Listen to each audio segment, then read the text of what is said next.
Well, hello there, listener, and welcome to a deep dive. Let's just say it's going to be a spooky one. Perfect for the season, right? Absolute, right? We're diving into Across the Moors, that classic ghost story by William Harvey. Oh, a classic for a reason. Right. And the best part is we have a listener who sent in this incredible thriller-style summary of it. So we get to really dissect all the creepy details without actually getting lost in the moors ourselves. Always a plus, right? Hmm. I mean, there's a reason those moors are such a staple in Gothic literature. That sense of isolation, the unpredictable weather. You're never quite sure if you're truly alone out there. Okay, so let's get right into it. The summary throws us right into the action. It's the dead of night on this isolated estate, and then bam, little Peggy's cries break the silence. And it's not just a nightmare or anything. This is a serious medical emergency. And naturally, the staff is nowhere to be found. And Mr. Bancroft, well, he's miles away. Talk about isolated. Right. So we've got Mrs. Bancroft desperate to save Peggy, and she begs Miss Craig, the governess, to go get a doctor. And she has to cross the moors to do it. Now, if that were me, I think I'd have a few questions first before venture out into the darkness based on a rumor. Right. But see, that's that classic Gothic trope in action. Miss Craig's sense of duty, she's just inherently good. It makes her act despite the obvious risks. So it's like the stakes are even higher because she's not just facing the unknown, she's running towards it because the alternative is unthinkable. And here's where it gets really interesting. Even before Miss Craig leaves the house, the cook starts with those classic warnings, like tales of ghosts and strange happenings on the moors, the kind of stories that make you want to sleep with the lights on. Oh, absolutely. Yeah. But it's more than just spooky stories for the sake of it, right? They actually serve a really important purpose. Okay, how so? Well, for one, they tap into that primal fear we all have of the unknown, like what's out there lurking in the dark. Yeah. But then on a deeper level, they create this atmosphere of unease, like the moors themselves are almost a malevolent force. It's like the land itself is working against Miss Craig, which just adds this whole other layer of tension to her journey. Okay, yeah, that makes sense. And as if those whispers of the supernatural weren't enough, the path she has to take leads her right past Redmond's Cross. And that's not just a random landmark, is it? Mm-hmm. Harvey chose that spot very deliberately. Right. It's the site of a gruesome murder. He's constantly reminding us that the moors hold secrets, they've witnessed suffering. Like violence is woven into the very fabric of the place. So even the setting itself becomes a source of dread. Speaking of dread, let's not forget the weather.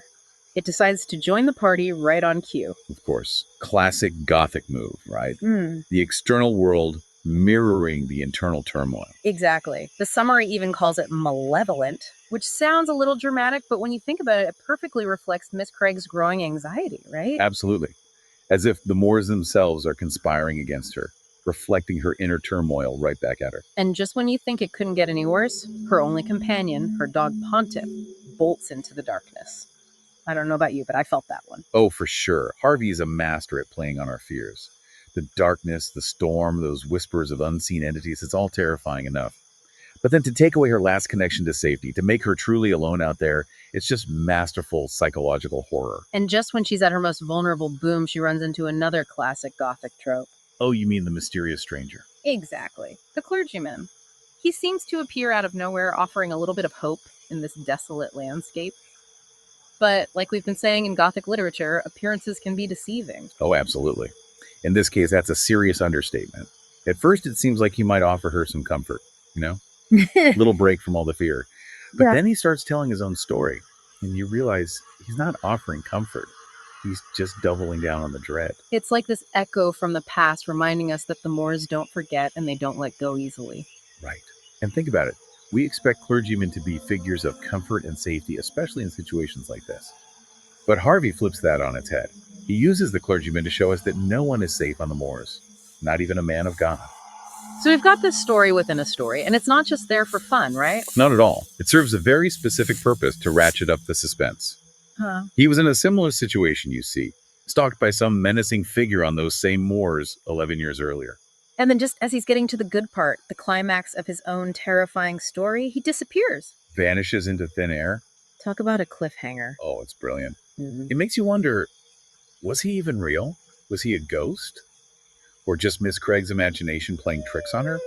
We're left to figure it out ourselves, and that uncertainty is way more unsettling than any answer could be. Okay, so even though the clergyman is gone, Miss Craig's troubles are far from over. In fact, things escalate pretty quickly when a figure emerges from the darkness.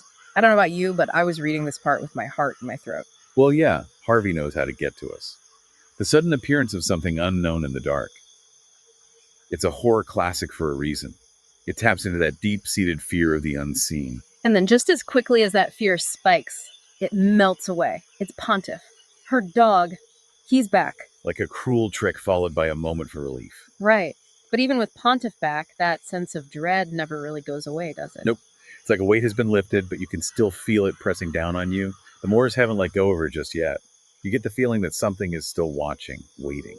And then there's that moment when she finally stumbles back to the estate and the clock strikes 9. 9 o'clock. You realize she barely made it. It's a race against time and she just barely wins. But it's the way she returns that really gets me. She's physically safe, but something's changed. It's like a part of her is still out there on those moors. Exactly, like she saw something that changed her. And then Mrs. Bancroft asks, "Did you find the doctor?" And Miss Craig, in this faint whisper, says, "He was gone, but I made it back." Chilling. He was gone, but I made it back. It's such a simple sentence, but it just sends chills down your spine.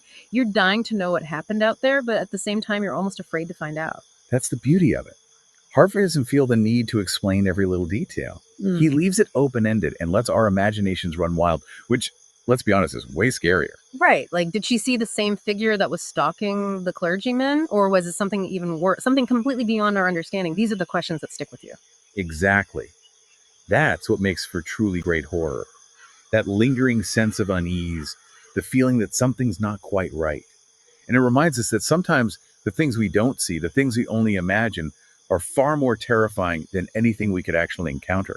It's like that saying we all know, the monster under the bed is scarier than the monster in the closet. Our minds can conjure up things that are way scarier than anything an author could ever write down. And think about how Harvey uses ambiguity throughout the entire story. I mean, from the cook's warnings to the clergyman vanishing into thin air, he keeps us guessing the whole time. Is it supernatural? Is it all in her head? Or is it something else entirely? It's like walking a tightrope across the moors. You're just waiting for that moment when everything falls apart, but you have no idea when or how it's going to happen. And that brings us back to the Moors themselves. They're not just a setting for this story. They're practically a character in their own right. How so? Well, they represent the unknown, the untamed. It's the place where our deepest fears can take shape. So when we think about everything we've discussed today, what does Across the Moors really tell us? I think it's much more than just a spooky story. It's about how powerful fear can be, how fragile our sanity really is, and that there are some places in this world that hold a darkness we may never fully understand. Beautifully said. And isn't that a chilling thought? What kind of darkness might we encounter in our own lives? And will we be strong enough to find our way back like Miss Craig did? Something to ponder, don't you think? Definitely. Especially as we head into Halloween.